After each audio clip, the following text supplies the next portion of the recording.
Start करते हैं बेटा नया चैप्टर। हम ग्रेविटेशन हमने पढ़ा, उसके बाद properties of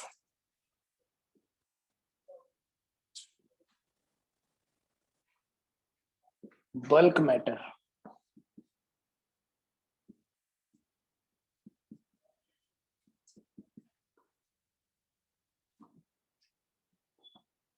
properties of bulk matter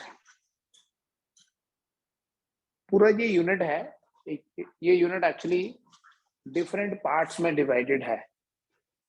first part जो इसका होगा, इसमें हम बात करते हैं इलास्टिसिटी की। In the first part we study about elasticity. Second part में हम पढ़ेंगे हाइड्रोस्टैटिक्स।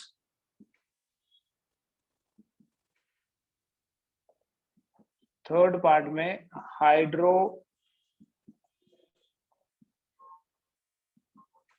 डायनामिक्स और फोर्थ पार्ट में हम बात करेंगे थर्मल प्रॉपर्टीज ऑफ मैटर।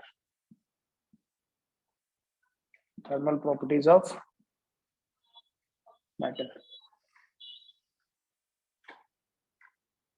अगर हम स्पेसिफिकली बात करें तो ये जो फर्स्ट पार्ट है, इसमें हम बात करेंगे अबाउट सॉलिड्स। सॉलिड्स के बारे में पढ़ेंगे इसमें। इन दोनों पार्ट्स में we study about fluids.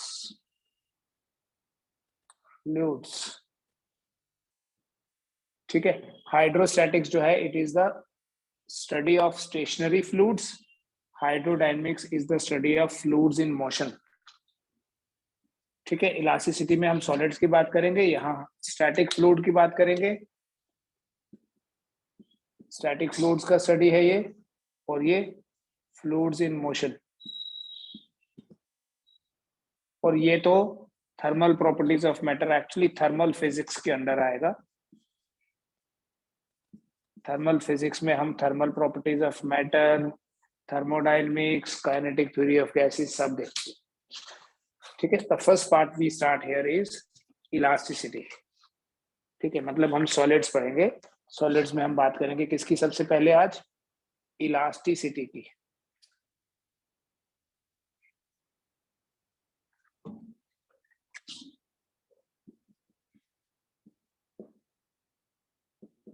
Elasticity क्या होता है बेटा? It is the property of a substance to regain its original state. It is the property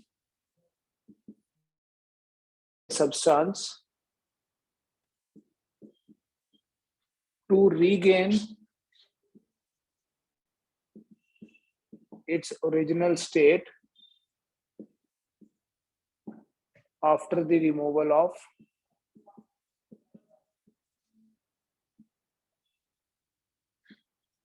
deforming forces.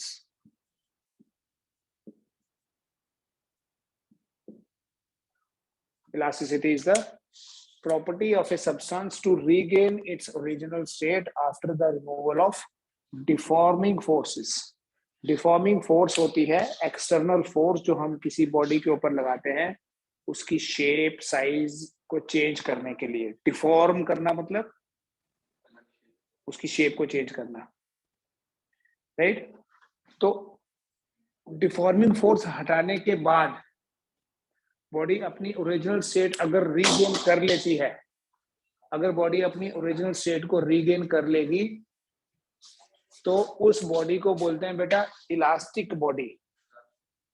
Elastic body, right? और उसकी इस प्रॉपर्टी को बोलते हैं इलास्टिसिटी। तो हम क्या बोलेंगे? इलास्टिक बॉडी क्या होती है? कौन सी बॉडी को बोलते हैं इलास्टिक बॉडी? इलास्टिक बॉडी वो होती है जो अपनी ओरिजिनल स्टेट को रीगेन कर लेती है। कब रीगेन कर लेती है? डिफॉर्मिंग फोर्सेस को हटाने के बाद। इलास्टिसिटी का रिवर्स है प्लास्टिसिटी। ठीक है। जो बॉडी अपनी ओरिजिनल स्टेट को रीगेन नहीं कर पाती, उस बॉडी को क्या बोलते हैं? Plastic body. ठीक है, तो प्लास्टिक बॉडी क्या हुई या प्लास्टिसिटी क्या हुई? प्लास्टिसिटी इज द प्रॉपर्टी जिसके कारण कोई बॉडी अपनी ओरिजिनल स्टेट को रीगेन नहीं कर सकती, उसमें डिफॉर्मेशन हो जाती है, उसकी लेंथ चेंज हो जाती है, जैसे किसी ऑब्जेक्ट को खींचा थोड़ा और वो वापस वैसे नहीं आई, थोड़ी कम या डिफॉर्म हो गई, तो बोलेंगे जो बॉडी डिफॉर्म हो जाती है उस बॉडी को बोलते हैं प्लास्टिक बॉडी। और जो बॉडी डिफॉर्म नहीं होती, वापस वैसी हो जाती है जैसे उसकी ओरिजिनल लेंथ थी, जैसे उसकी ओरिजिनल शेप थी, उस बॉडी को इलास्टिक बॉडी बोलते हैं।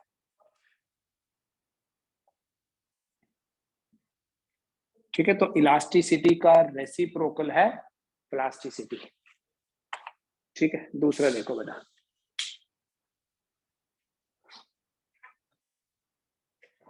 बेटा जो हम एक्सटर्नल फोर्स लगाते हैं, बिल्कुल बेसिक टर्म्स बताऊंगा पहले आपको।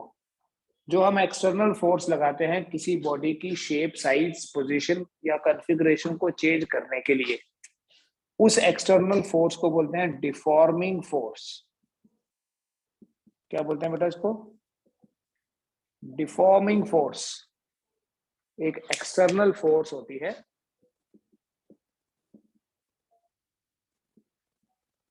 जो किसी बॉडी की शेप को चेंज करने के लिए कोई एक्सटर्नल फैक्टर से लगाई जाती है। एक होती है बेटा रिस्टोरिंग फोर्स। क्या होती है? Restoring force. रिस्टोरिंग फोर्स जो है वो इंटरनल होती है। Restoring force is an internal force जो बॉडी के अंदर सेटअप हो जाती है, सेट हो जाती है। जब हम किसी बॉडी को डिफॉर्म करने के लिए फोर्स लगाएं और जैसे वो फोर्स हटाए, वापस किसने लाया उसको? रिस्टोरिंग फोर्स ने लाया। ये रिस्टोरिंग फोर्स अपने आप एस्टैब्लिश होगी। ये रिस्टोरिंग फोर्स अगर डिफॉर्मिंग फोर्स के बराबर है तो इसका मतलब बॉडी वापस वैसी हो जाएगी जैसी पहले थी। तो जो परफेक्टली इलास्टिक बॉडी होती है उसमें ये दोनों फोर्सेस बराबर होते हैं। In a perfectly elastic body, deforming force is same as the restoring force. Deforming force और रिस्टोरिंग फोर्स जो है ये दोनों बराबर होते हैं। किसी परफेक्टली इलास्टिक बॉडी में डिफॉर्मिंग फोर्स और रिस्टोरिंग फोर्स जो है दे आर सेम।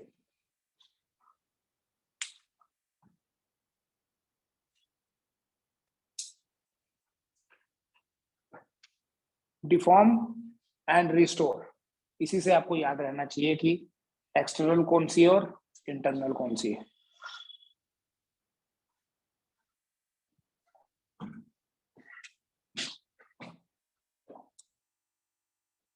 बेटा यहाँ हम कुछ बेसिक बात करेंगे पहले, जिसके बेसिस पे हम सॉलिड्स और फ्लूइड्स को डिफरेंशिएट भी करेंगे। Inter atomic and intermolecular forces, inter atomic forces and inter molecular forces. Inter atomic, दो एटम्स के बीच में, दो या दो से ज्यादा एटम्स के बीच में वो फोर्सेस जो उन एटम्स को कंबाइन करती हैं जिनसे एक मॉलिक्यूल बनता है। जैसे दो हाइड्रोजन के एटम एक ऑक्सीजन का एटम कंबाइन होते हैं तो एक वाटर मॉलिक्यूल बनता है। To form a molecule there are forces among different atoms, right? उन फोर्सेस को बोलते हैं इंटर एटॉमिक। और इंटरमॉलिक्यूलर फोर्सेस जो है, these are forces among different molecules. एक वाटर मॉलिक्यूल, दूसरा वाटर मॉलिक्यूल, तीसरा water molecule, these forces combine the molecules to form the matter. ठीक है, जो इंटरमॉलिक्यूलर फोर्सेस हैं वो मॉलिक्यूल्स के बीच में है और जो इंटर एटॉमिक फोर्सेस हैं वो एटम्स के बीच में है, राइट? इन फोर्सेस की जो नेचर है वो देखिए कैसी है दोनों की। These forces are short range forces। जैसे जो अगर मैं इंटरमॉलिक्यूलर की ही बात करूं, ये जो इंटरमॉलिक्यूलर फोर्सेस हैं, these are short range forces. ठीक है, मॉलिक्यूल्स के बीच में, जैसे देखो ये एक, अगर मान लो ये वाटर ड्रॉपलेट है, ये दूसरा वाटर ड्रॉपलेट है, इनके बीच में आपको फोर्स नहीं दिखेगी, but you try to bring them closer, ऐसे जस्ट टच करो तो कंबाइन हो जाएंगे। ठीक है, दैट मीन्स जब डिस्टेंस बहुत कम होता है तब इन फोर्सेस का इफेक्ट जो है वो फील किया जा सकता है। इंटरमॉलिक्यूलर या इंटर एटॉमिक फोर्सेस जो है ये शॉर्ट रेंज फोर्सेस हैं। दीज फोर्सेस आर अट्रैक्टिव और रिपल्सिव। कैसे होती हैं ये फोर्सेस? अट्रैक्टिव भी हो सकती हैं, रिपल्सिव भी हो सकती हैं। देखो इन फोर्सेस की नेचर को ऐसे समझो, मान लो ये एक मॉलिक्यूल है, अगर इंटरमॉलिक्यूलर की बात कर रहे हैं, सपोज ये एक मॉलिक्यूल है, ये दूसरा मॉलिक्यूल है, और इन दोनों मॉलिक्यूल्स के बीच में मैं एक स्प्रिंग लगा देता हूं। ठीक है, there is a spring attach to the molecules. अगर मैं इक्विलिब्रियम में रखा, अभी स्प्रिंग के ऊपर कोई फोर्स नहीं लगाई है, ठीक है, नॉर्मल सिचुएशन है, तो इन दोनों बॉल्स के बीच में, इन दोनों स्फीयर्स के बीच में ना तो अट्रैक्शन है और ना ही रिपल्शन है। बट सोचो कि अगर मैं इस स्प्रिंग को स्ट्रेच कर दूं, सोचो कि अगर मैं इस स्प्रिंग के बीच में जो ये जो मॉलिक्यूल्स हैं, ये जो स्फीयर्स हैं, इनके बीच में डिस्टेंस थोड़ा बढ़ा दूं, ज्यादा नहीं बढ़ा सकते, ज्यादा बढ़ाएंगे तो रेंज से बाहर, अगर मैं थोड़ा सा बढ़ा के छोड़ दूं तो क्या होगा? तो ये वापस वहीं आने की कोशिश करेंगे ऐसे। दैट मीन्स ये स्फीयर्स एक दूसरे को अट्रैक्ट करेंगे, ये स्फीयर्स एक दूसरे को अट्रैक्ट करेंगे। बट सोचो अगर मैं इन स्फीयर्स के बीच के डिस्टेंस को कम कर दूं, स्फीयर्स के बीच का जो डिस्टेंस है उसको कम कर दूं, तो वो एक दूसरे को ऐसे धक्का देंगे जैसे ही हटाऊंगा। तो यहां पर कोई फोर्स नहीं है। अगर इंटर एटॉमिक बोलेंगे, ये एक एटम ये दूसरा एटम, और ये स्प्रिंग जो है ना, ये फोर्स को रिप्रेजेंट करता है। अभी फोर्स जीरो है, थोड़ा सा खींचो तो अट्रैक्शन हो जाती है, और थोड़ा सा कंप्रेस करो तो रिपल्शन हो जाती है। इंटरमॉलिक्यूल के भी ऐसा है, सिर्फ फर्क ये है कि जब इंटर एटॉमिक होगा तो बोलोगे ये एक एटम ये दूसरा एटम, और इंटरमॉलिक्यूलर बोलोगे तो ये एक मॉलिक्यूल ये दूसरा molecule. They are attractive as well as repulsive, वो डिपेंड करता है डिस्टेंस पे। इक्विलिब्रियम डिस्टेंस बोलते हैं बेटा इसको। इक्विलिब्रियम डिस्टेंस पे फोर्स जीरो है, अगर डिस्टेंस बढ़ाए तो अट्रैक्शन होती है, और अगर डिस्टेंस कम करें तो इस चीज को, इस एनालिसिस को, ये जो मैंने आपको पूरा एग्जांपल से बताया, इसे हम समझ सकते हैं with the help of a graph. ठीक है, इनकी नेचर को समझ सकते हैं with the help of a graph. इस ग्राफ में अलोंग वाई एक्सिस तो मैं फोर्स लूंगा, ठीक है, इधर मैं ले लेता हूं F R, that is repulsive force, इधर ले लेता हूं F A, that is attractive.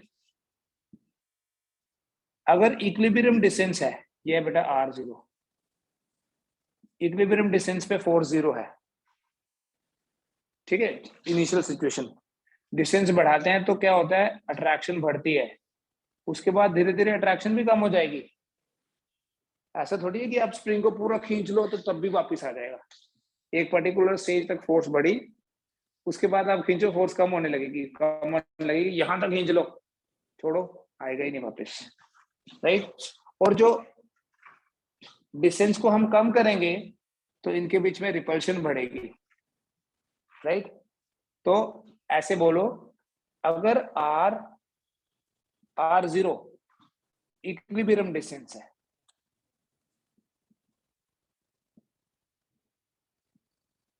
Equilibrium distance तब होता है, या इक्विलिब्रियम डिस्टेंस वो होता है जब नेट फोर्स जीरो हो।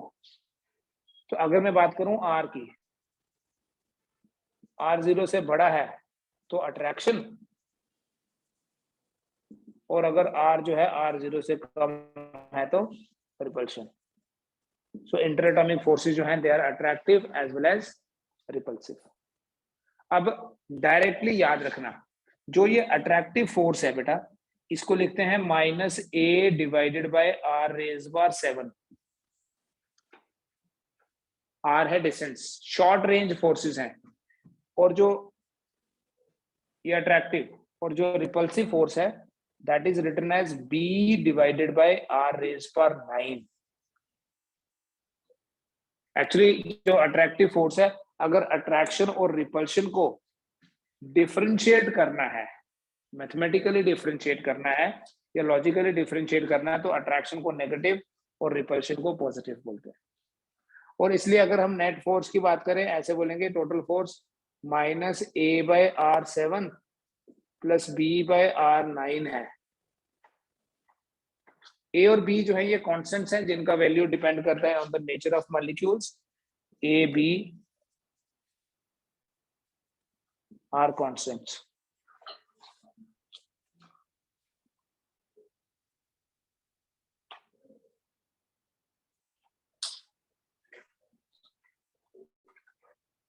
तो अगर r0 के बराबर है, ये आ गया टोटल फोर्स, दोनों का सम कर लिया मैंने। If r equals to r0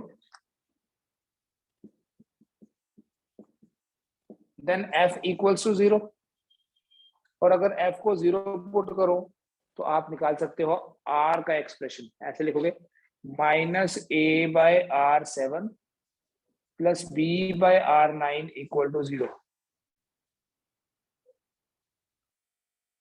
which means -a/r7 equals to -b/r9।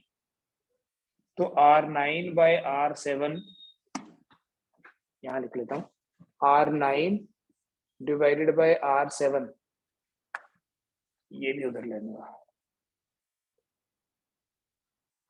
If r equals to r0 at equilibrium distance, f equals to 0, therefore -a/r7 plus b/r raised power 9, r raised power 7, r raised power 9 equal to 0। r की जगह r0 लिख दो, क्योंकि r0 के बराबर होगा तो force 0 होती है। सो -a/r07 minus b/r09, तो r0 square will be equal to b/a, r0 equal to root of b/a। Note कर लो इसको, फिर आगे देखते हैं।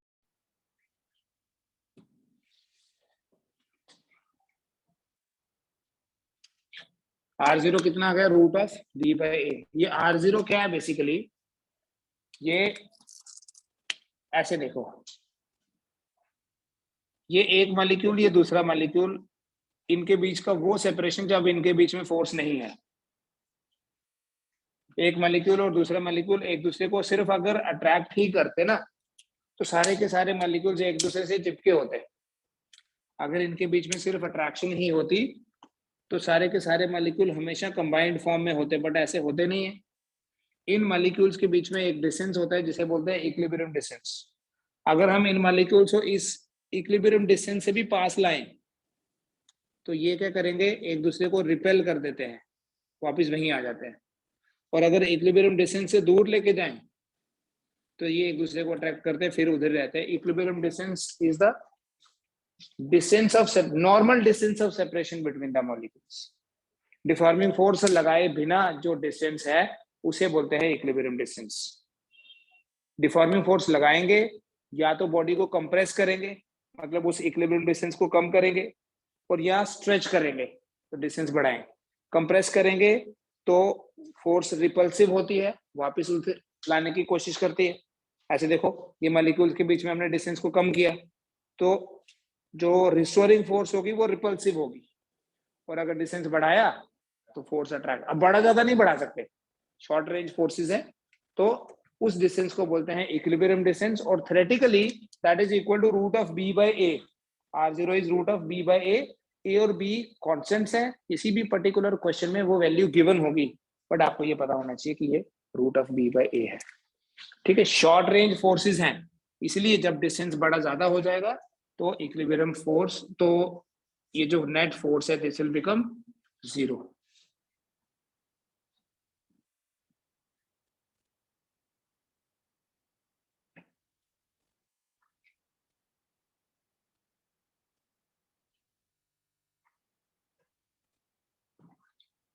ये जो बेटा इंटरमॉलिक्यूलर फोर्सेस हैं, ब्रॉडली हम इंटरमॉलिक्यूलर फोर्सेस को भी दो कैटेगरीज में डिवाइड करते हैं।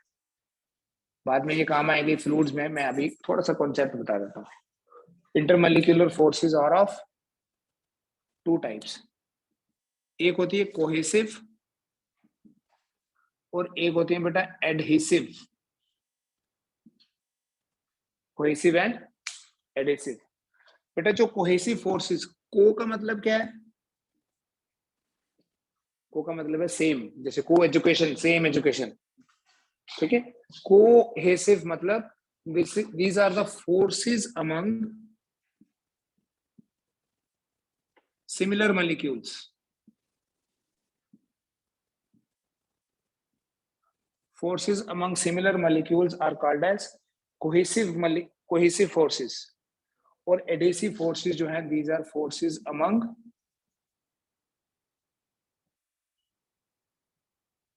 different molecules. सिमिलर मॉलिक्यूल्स के बीच में जो फोर्स है उनको कोहेसिव फोर्स बोलते हैं, और डिफरेंट मॉलिक्यूल्स के बीच में जो फोर्सेस होती हैं, जैसे देखो एक वाटर मॉलिक्यूल दूसरे वाटर मॉलिक्यूल के साथ स्टिक हो गया, तो दोनों मॉलिक्यूल सिमिलर हैं, दैट फोर्स इज कोहेसिव। लेकिन अगर आप अपने हाथ को पानी में डिप करो और बाहर निकालो तो आपके हाथ के साथ पानी चिपका होगा, सो वो एडहेसिव फोर्स है between water molecules and the molecules of your हाथ। यही हाथ हम अगर मरकरी में डिप करें, सोचो मरकरी में डिप करके निकालें तो कुछ नहीं होगा, क्योंकि जो मरकरी मॉलिक्यूल्स के बीच में कोहेसिव फोर्स है वो स्ट्रॉन्गर है as compare to adhesive force between finger and mercury. Cohesive force mercury और मरकरी के केस में देखो, मरकरी मॉलिक्यूल्स के बीच में कोहेसिव होगी, मरकरी और आपका जो हाथ है इसके बीच में जो फोर्स होगी वो एडहेसिव होगी। अब मरकरी हाथ के साथ चिपकेगा या नहीं, वो डिपेंड करता है कि दोनों में से कौन सी फोर्स ज्यादा स्ट्रॉन्ग है, तो यहां पर ये ज्यादा होती है। किसी भी लिक्विड की जो नेचर है, ये हम फ्लूइड्स में भी डिस्कस करेंगे, वो डिपेंड करता है relative strength of cohesive and adhesive, दोनों में से ज्यादा स्ट्रॉन्ग कौन सी है। अगर हम वाटर मॉलिक्यूल्स की बात करें तो वाटर और वाटर के बीच में जो फोर्स है वो कोहेसिव है, लेकिन वाटर और हाथ के बीच में जो फोर्स है वो एडहेसिव है। तो अगर हम हाथ डिप करें पानी में, वो क्यों चिपक, उसके साथ क्यों पानी चिपक जाता है? क्योंकि वो एडहेसिव स्ट्रॉन्ग है एज कंपेयर टू ये वाली कोहेसिव। चलिए अभी हम फॉर द टाइमिंग फ्लूइड्स की बात नहीं करेंगे, पहले हम सॉलिड्स में इलास्टिसिटी के बेसिस पे कुछ बेसिक टर्म्स की बात करते हैं। बेटा जब भी हम सॉलिड्स की बात करते हैं सबसे पहले हम डिफाइन करते हैं स्ट्रेस।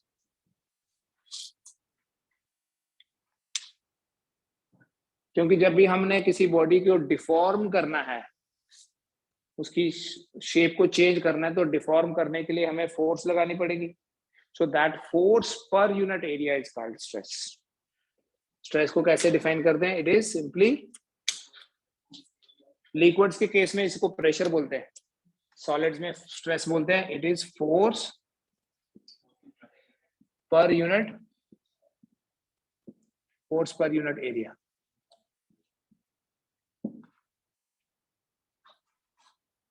बेटा इस स्ट्रेस को दो तरीके से डिफाइन किया जाता है, एक होता है normal stress,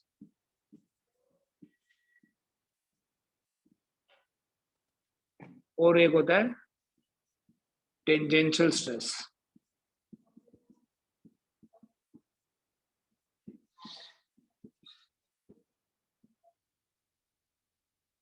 normal stress and tangential stress, ये दो तरह के स्ट्रेस हैं। नॉर्मल वर्ड का क्या मतलब है? परपेंडिकुलर, ये मान लो कोई एरिया है और फोर्स ऐसे लगाई, ठीक है, ये इस एरिया पे अगर हम फोर्स ऐसे लगाएंगे तो बोलेंगे normal stress is, force is applied normally, है तो F बाई ए ही, हमेशा स्ट्रेस को F बाई ए ही लिखेंगे। बट अगर इस एरिया के ऊपर ऐसे लगा रहे हैं फोर्स, तो अभी हम बोलेंगे ये टेंजेंशियल है। Normal means perpendicular, tangential means parallel.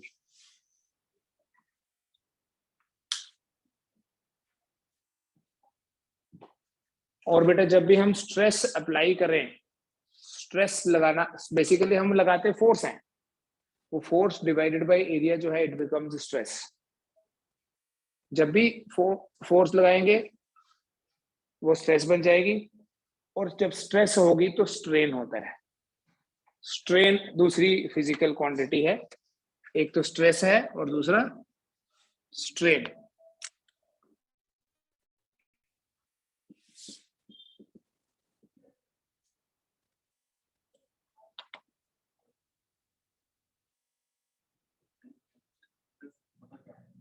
Stress होती है, जैसे ये कोई ऑब्जेक्ट है, मैं ऐसे फोर्स लगा रहा, ये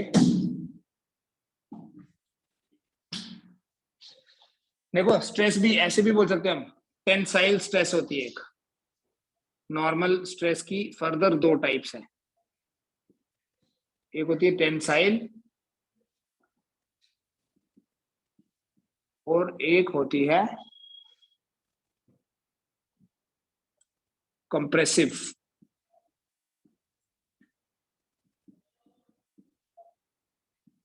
टेंसाइल और कंप्रेसिव। ये जो टेंसाइल स्ट्रेस है इट इंक्रीजेस द लेंथ। जैसे देखो मान लो ये कोई वायर है, ठीक है, ऐसे यहां पर वायर फिक्स्ड है और मैं यहां कोई वेट अटैच कर देता हूं, ये तो ये वायर ऐसे खींच जाएगी। नॉर्मल लग रहा है ना, देखो ये एरिया इसके परपेंडिकुलर लग रहा है तो नॉर्मल, लेकिन ये लेंथ को बढ़ा रहा है, तो इसको बोलते हैं टेंसाइल। अगर मैं इस वायर के ऊपर ऐसे फोर्स लगाता, इसको ऐसे दबाता, तो उसको बोलते हैं कंप्रेसिव स्ट्रेस। लग रही ये भी नॉर्मल है, ये भी नॉर्मल टू द एरिया है, ये भी नॉर्मल टू द एरिया है, ये लेंथ को कम कर रही है इसलिए इसको बोलते हैं कंप्रेसिव, ये लेंथ को बढ़ा रही है इसको बोलते हैं टेंसाइल। ठीक है। स्ट्रेस, अभी मैं स्ट्रेस बताया। स्ट्रेन क्या होता है? Strain is a measure of deformation produce in the body.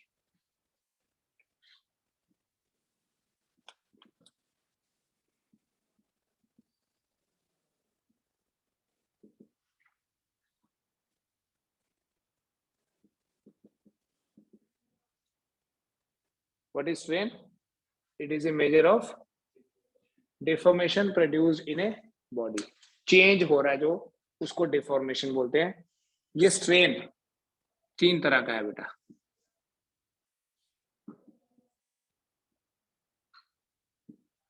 Longitudinal strain, longitudinal strain को हम डिफाइन करते हैं as the ratio of change in length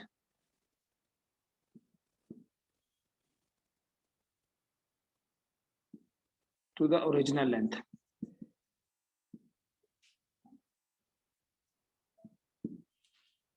longitudinal strain क्या हुआ? Change in length to the original length.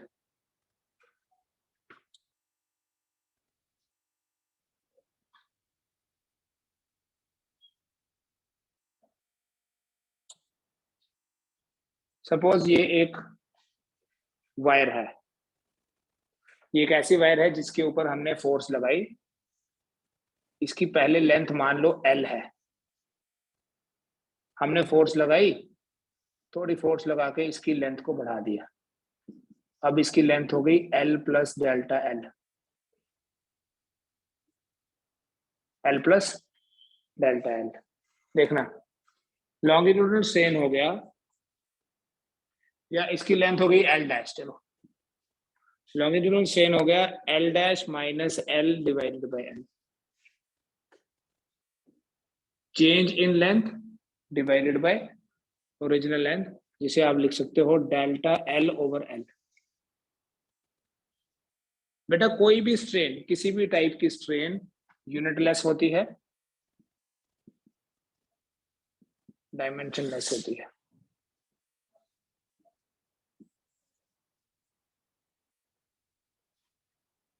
Strain is always unitless and dimensionless.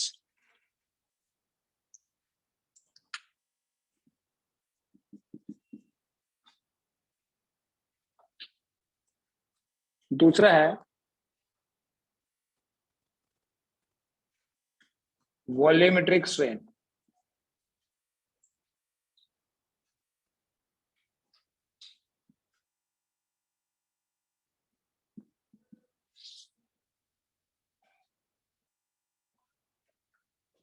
Volumetric strain is change in volume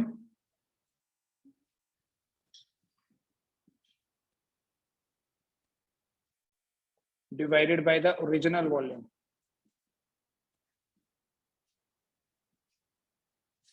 Change in volume divided by original volume.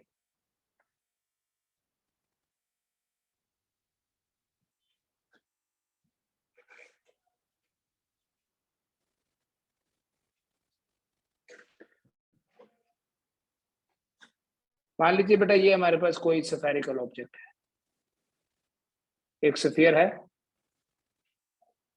जिसका volume है v. एक sphere का volume कितना है v. हमने क्या किया, इस स्फीयर के ऊपर फोर्स लगाई, ऐसे फोर्स लगाई फ्रॉम ऑल साइड. जैसे कोई स्फीयर है कूड़ा, उसको ऐसे प्रेस किया और ये वॉल्यूम v से कम होके v डैश हो गया. पहले कितना था वॉल्यूम v, अभी कितना हो गया v डैश. तो चेंज इन वॉल्यूम देखना, it is equal to v dash minus v divided by v. Change मतलब फाइनल माइनस इनिशियल. तो फाइनल वॉल्यूम क्या है v डैश, इनिशियल वॉल्यूम क्या है, so v dash minus v divided by the original volume that is v. इसको लिखेंगे बेटा minus of delta v by v. Minus delta v क्यों लिखा, देखो एज पर दिस फिगर जो v डैश है वो छोटी वैल्यू है, कंप्रेस किया ना, तो छोटी में से बड़ी को माइनस करोगे तो नेगेटिव आएगा. तो यहाँ नेगेटिव साइन क्या इंडिकेट कर रहा है, negative sign is indicating compression. क्या इंडिकेट कर रहा है नेगेटिव साइन, कि हमने कंप्रेस किया है.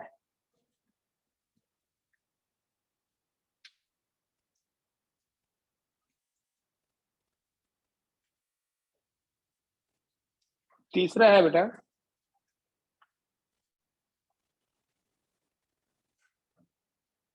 पता चल गया ना. यहाँ पर देखो, अगर मैं इसको भी कंप्रेस करके एल डैश छोटा लेता तो यहाँ माइनस डेल्टा एल लिखना था.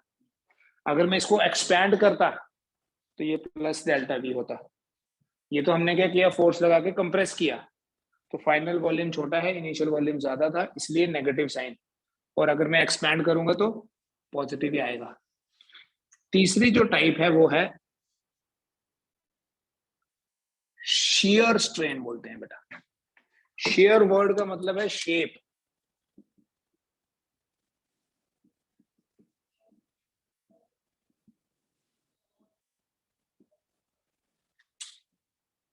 Shear strain.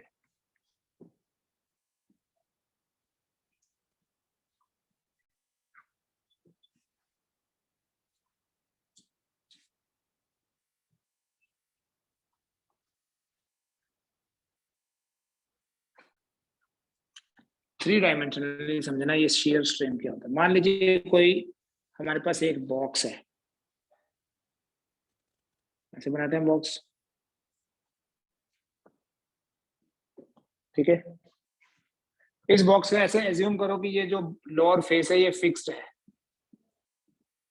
लोअर फेस जो है वो फिक्स्ड है. हम यहां से फोर्स लगा रहे हैं,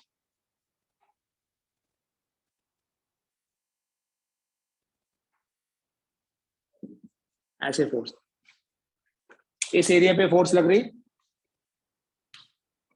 तो स्ट्रेस कौन सा हुआ, टेंजेंशियल. पहले नॉर्मल लग रही थी, अभी टेंजेंशियल है. अगर ये बॉटम फेस, ये जो नीचे वाला फेस है, इसका बेस है, ये फिक्स है, तो ये वाली साइड देखो, जब इधर से फोर्स लगेगी तो ऐसे हो जाएगी. ये कैसे होगी, ऐसे. ये भी इस तरह से।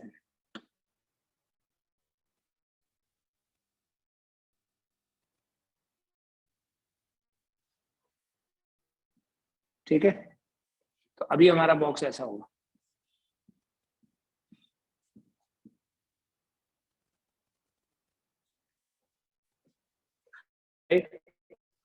ये जो एंगल है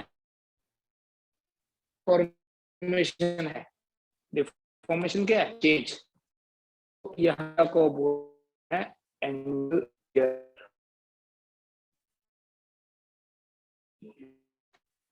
शेयर मीन कितना शेप चेंज हो गया। थीटा एंगल हमेशा आपको पता है चेंज का ही मेजर है, उसकी डायरेक्शन में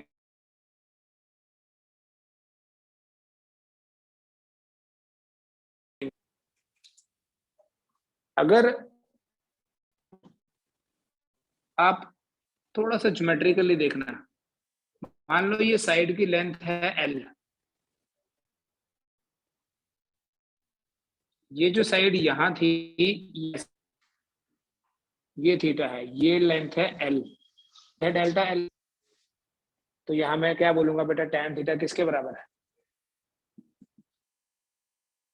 delta L perpendicular divided by base. तो मैथमेटिकली देखने में ये आपको लॉन्गिट्यूड स्ट्रेन की तरह दिख रहा है, बट है क्या ये,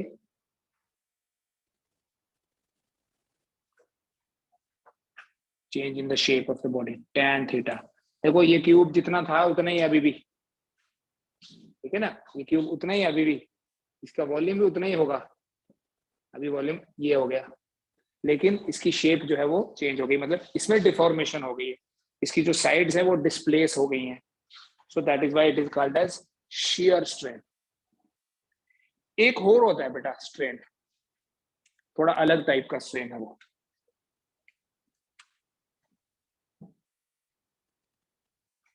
उसको in terms of area, in terms of radius या इन टर्म्स ऑफ डायमीटर बोलते हैं। ये हो गया।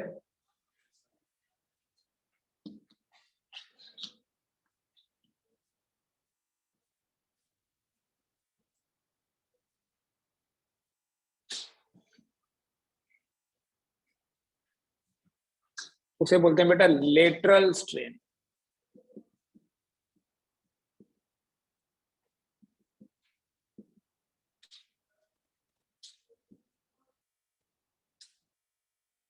It is a ratio of change in diameter to the original diameter।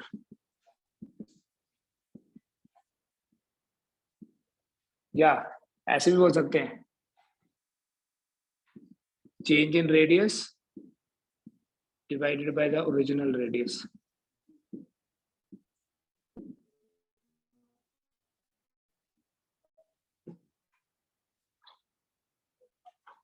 देखो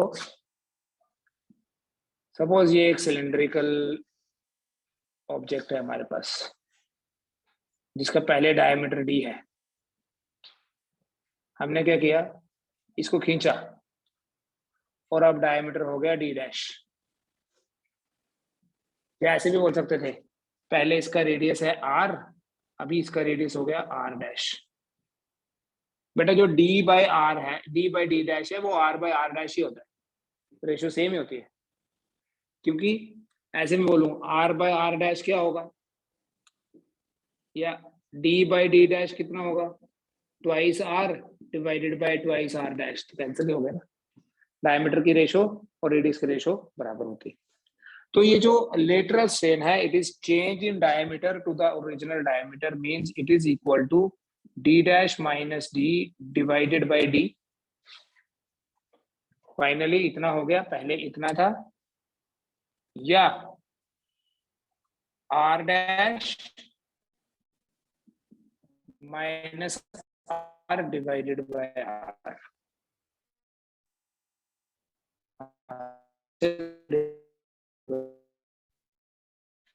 हो गया माइनस डेल्टा डी